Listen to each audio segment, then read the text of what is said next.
अच्छा, आज का वीडियो ना आपके लिए काफी इंपॉर्टेंट होने वाला है और आज मैं आप लोगों को बताऊंगा कि इंजीनियरिंग इंटरव्यू में 10 ऐसे क्वेश्चन जो इंजीनियरिंग इंटरव्यू में पूछे जाते हैं, और चाहे आप बीटेक करने जा रहे हो चाहे पॉलिटेक्निक करने जा रहे हो, ये क्वेश्चन आपसे पूछे ही जाएंगे। तो पूरा वीडियो देखिएगा और पूरा वीडियो देखने के बाद ही आप डिसाइड करिएगा कि क्या आपको सही लगा क्या गलत लगा। उससे पहले मैं बता दूं, अगर आपको करियर में कोई प्रॉब्लम हो, करियर में किस तरह से जॉब ले, किस तरह से आगे बढ़े, कौन सा ट्रेड सही है, अगर आपको करियर कंसल्टिंग सर्विसेज चाहिए तो career-education.com पे जाइए। 2000 की सर्विस अब 199 रुपए में आपको मिल रहा है और डायरेक्टली आप मेरे से बात कर सकते हो वहां पे। तो चलिए बात करते हैं कि इंटरव्यू में पूछे जाने वाला सबसे इंपॉर्टेंट क्वेश्चन क्या होता है। आपको गेस करो, कोई अनुमान है कि क्या पूछा जाता है? सबसे पहला क्वेश्चन पूछा जाता है कि tell me about yourself. Hindi और इंग्लिश दोनों में बता दे रहा हूं। टेल मी अबाउट योरसेल्फ, मुझे अपने बारे में बताओ। ठीक है, सबसे पहले आप इंटरव्यूअर के सामने जाइए, थोड़ा कॉन्फिडेंट होके बैठिए। ये नहीं कि गए तो ऐसे करके बैठे हुए, कॉन्फिडेंटली बैठिए। ठीक है, और जैसे भी आपको रिप्लाई करना, जैसे आपका एटीट्यूड, जैसे मैं हाथ हिला करके बात कर रहा हूँ ऐसे करके बात कर रहा हूँ, वैसे जिस तरह से आप कंफर्टेबल हो, थोड़ा बॉडी में आपको कॉन्फिडेंस दिखना चाहिए कि हाँ नहीं हम हैं और ऑब्वियसली हम कुछ कर सकते हैं। तो वहां पे जाइए। उसके बाद फिर अब देखिए ये डिसाइड, जब टेल मी अबाउट योरसेल्फ पूछेगा उसके बाद फिर आपको अपने बारे में बताना।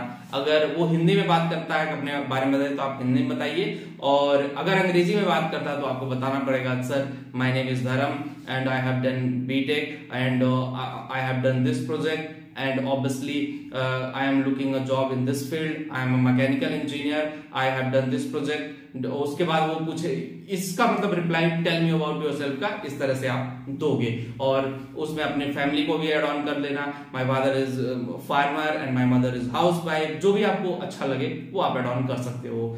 और उसके बाद में उसके बाद ये पूछा जाएगा कि आपने इस वैकेंसी के लिए क्यों अप्लाई किया। Why did you apply to this vacancy, आपको क्यों जरूरत पड़ी इस वैकेंसी की। तो आप कह दोगे obviously sir basically I am a fresher, I want to learn something and I have seen your product, मतलब कंपनी जो प्रोडक्ट बनाती है उस प्रोडक्ट को मैंने देखा है और मुझे बहुत अच्छा लगा, यहाँ पे मेरा करियर ग्रोथ हो सकता है, इसलिए मैं इस वैकेंसी में और आपकी कंपनी ज्वाइन करना चाहता हूँ। और उसके बाद फिर नेक्स्ट क्वेश्चन, तीसरा क्वेश्चन आता है, आपसे पूछा जाएगा आपकी ताकत क्या है। व्हाट इज योर स्ट्रेंथ, आपकी ताकत क्या है, मतलब कि अब ताकत नहीं कि पावर कितनी है, आपकी स्ट्रेंथ पूछ रहा है कि आप किस फील्ड में स्ट्रांग हो। जैसे आप मान लो मैकेनिकल इंजीनियरिंग के लिए जा रहे हो तो आप कह दोगे sir I am well expert in AutoCAD designing, so I am very interested in your company to work with you to grow my career. तो ये आपको बताना है। उसके बाद पूछेगा व्हाट इज योर वीकनेस, आपकी कमजोरी क्या है, मतलब कमजोर पॉइंट क्या है। तो आप कह सकते हो कि सर इमोशनली मैं बहुत ब्रेक हो जाता हूं और ये सारी चीजें, और जो मेरे वीक एरियाज हैं, मतलब जैसे बहुत सारे लोगों के वीक एरिया, कंप्यूटर नहीं आता है, इंग्लिश नहीं आती। अगर आपको इंग्लिश नहीं आती तो आप कह सकते हो कि सर एक्चुअली मेरी इंग्लिश थोड़ी सी कमजोर है, will try to improve with your organisation, ये कह सकते हो। तो लेकिन कॉन्फिडेंटली बताना पड़ेगा, इतना मत बता देना कि हमारी इंग्लिश खराब है। ये तो मैं एग्जांपल दे रहा था, ये नहीं कि 100% यही बोल देना आप जाकर के। तो 4 क्वेश्चन हो गए। टेल मी अबाउट योरसेल्फ, आप क्यों नौकरी के लिए अप्लाई करना चाहते हो, आपकी ताकत क्या है, आपकी कमजोरी क्या है, हम आपको क्यों सेलेक्ट करना चाहिए, हमें आपको क्यों सेलेक्ट करना चाहिए, why should we hire you.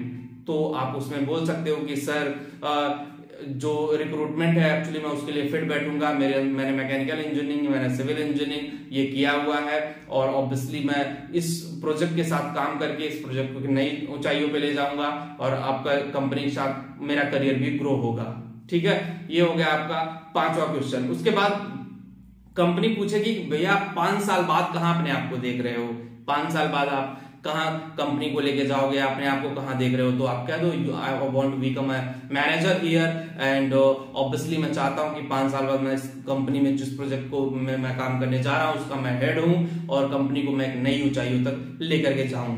उसके बाद फिर आपसे 7वां क्वेश्चन पूछा जाएगा अपने वेतन के बारे में। What is your salary expectation, आपको कितनी सैलरी चाहिए। ठीक है, तो जब आप जाओगे तो एचआर बताया रहेगा कि आपकी सैलरी 20,000 है, 30,000 है, 50,000 है, 1 लाख रुपए महीना है, कितना रहेगा। तो उसमें आप बता सकते हो एज अ फ्रेशर मतलब मुझे इतनी सैलरी चाहिए, और उसके बाद फिर बस।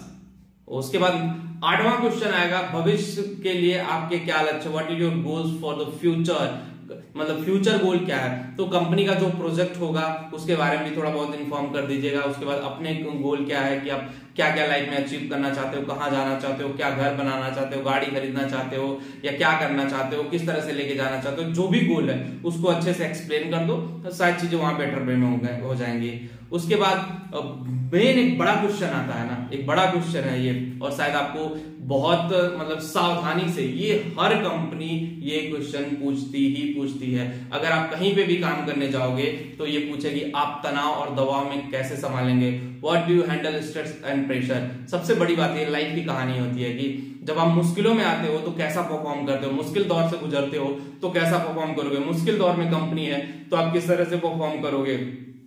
तो वो चेक करना चाहते हैं कि मेंटली आप कितना स्ट्रांग हो। बेसिकली उनका कुछ और एम नहीं होता, उनका मेन एम यही होता है कि मेंटली आप कितने स्ट्रांग हो, मेंटली आप कहां तक लेके जा सकते हो कंपनी को, अपने मानसिक संतुलन आपका कितना स्ट्रांग होगा। अगर कंपनी में कोई प्रॉब्लम आती है, कोई इशू आता है या चीजें कॉम्प्लिकेटेड होती है तो मेंटली आप कितने अच्छे से हैंडल कर सकते हो। तो आप कह देना कि सर ऑब्वियसली जब भी प्रेशर होता है तो मैं अपने मन को शांत रख करके चीजें एनालाइज करता हूं, कौन सा वीक पॉइंट है, कहां हम लैग कर रहे हैं, क्या गड़बड़ी है, कौन सी मिस्टेक है जिसको हम सुधार करके आगे बढ़ सकते हैं, जिसको हम थोड़ा सा और मॉडिफाई करके उसको नेक्स्ट लेवल पे लेके जा सकते हैं। इस तरह से आपको आंसर करना पड़ेगा। ये नहीं कि हड़बड़ा जाए, अरे सर मुझे नहीं पता कि मैं कैसे हैंडल करूंगा, वो देखा जाएगा जब आएगा। बहुत सारे लोगों के बड़े बेतुके आंसर होते हैं जिसकी वजह से उनको इंटरव्यू से बाहर कर दिया जाता है। और शायद देखो आप तनाव में प्रेशर में, जो बंदा प्रेशर में अच्छा परफॉर्म करता है वही असली खिलाड़ी होता है, चाहे लाइफ का हो चाहे वो इंटरव्यू का हो। तो अगर आप प्रेशर में अच्छा परफॉर्म करोगे ना तो ऑब्वियसली आप अपनी लाइफ में बहुत अच्छा कर सकते हो, इतना अच्छा कर सकते हो कि शायद आप अपने बारे में सोच नहीं सकते हो, इतना अच्छा कर सकते हो। तो अगर आखिरी क्वेश्चन, जब ये सारे क्वेश्चन पूछ लेगा बंदा तो उसके बाद वो पूछेगा क्या आपके लिए कोई प्रश्न है, क्या आप कुछ पूछना चाहते हो मेरे से। तो देखो उसमें आप पूछो जरूर। अगर आपको कुछ ना समझ में आए तो जरूर पूछना चाहिए मेरे हिसाब से। देखो क्योंकि कंपनी के बारे में जब भी आप जाओ थोड़ा सा रीड आउट करके जाओ कि कंपनी क्या प्रोडक्ट बनाती है, कंपनी का चेयरमैन कौन है, मैनेजिंग डायरेक्टर कौन है, जिस प्रोफाइल में आप जा रहे हो उसमें क्या क्या चीजें हैं, तो थोड़ा सा पढ़ के कंपनी के बारे में जाइए। उसके बाद अगर आपको लगे कि सर थोड़ा सा can you brief me a little bit about the company, और कंपनी क्या प्रोडक्ट बेचती है, क्या मार्केटिंग स्ट्रेटजी है, और किस तरह से कौन सा प्रोजेक्ट है, कैसे वर्क करता है, तो जो इंटरव्यूअर होगा सामने वाला वो समझ जाएगा कि बंदा इंटरेस्टेड है, हमारे साथ काम करना चाहता है, फुल इंटरेस्टेड है, और हम इसके करियर को आगे लेके जा सकते हैं और अच्छा बंदा है। तो वो डिपेंड करता है अपॉन यू कि आप किस तरह से हैंडल करते हो, किस तरह से लेकर के जाते हो चीजें। और जब आप सही से हैंडल करोगे, सही से लेके जाओगे तो ऑब्वियसली आपका करियर बहुत दूर तक जाएगा। तो बस ये जो क्वेश्चन थे यही बेसिकली इंटरव्यू में पूछे जाते हैं, और ये बहुत ही 10 कॉमन क्वेश्चन है जो हर इंटरव्यू में एट लिस्ट आपसे पूछे जाएंगे। उसके बाद फिर आपका टेक्निकल में भी, जब टेक्निकल राउंड होगा, टेक्निकल मैनेजर बैठेगा तो वो आपके सब्जेक्ट से रिलेटेड ही पूछेगा, वो ये सारे क्वेश्चन नहीं पूछता है। ये बेसिकली एचआर लेवल पे या फिर डायरेक्टर लेवल पे जा रहे हो, एचआर डायरेक्टर के साथ बैठ करके बात कर रहे हैं, तब जाकर के आपका ये सारे क्वेश्चन पूछ लिए जाते हैं। तो ये बहुत इंपॉर्टेंट क्वेश्चन थे और जो मैंने आपको बताया, और होप कि आपको ये समझ में आए होंगे और सही से ये क्वेश्चन रट्टा मार लो, ठीक है। और कहीं इंटरव्यू में जाओगे इसका प्रिपरेशन कर लो। टेल मी अबाउट योरसेल्फ, ये ऑब्वियसली तुम रट डालो और तभी जाकर के आप सही से कुछ कर पाओगे। तो बस वीडियो में इतना ही। वीडियो अच्छी लगी तो लाइक शेयर कमेंट करिए, और अगर आपको करियर कंसल्टिंग सर्विसेज चाहिए तो आप career@education.com वेबसाइट पे जाके मेरे से डायरेक्टली 199 रुपए देकर के बात कर सकते हो। नथिंग 199 पिज्जा बर्गर की कीमत है। तो बस वीडियो में इतना ही। Thank you.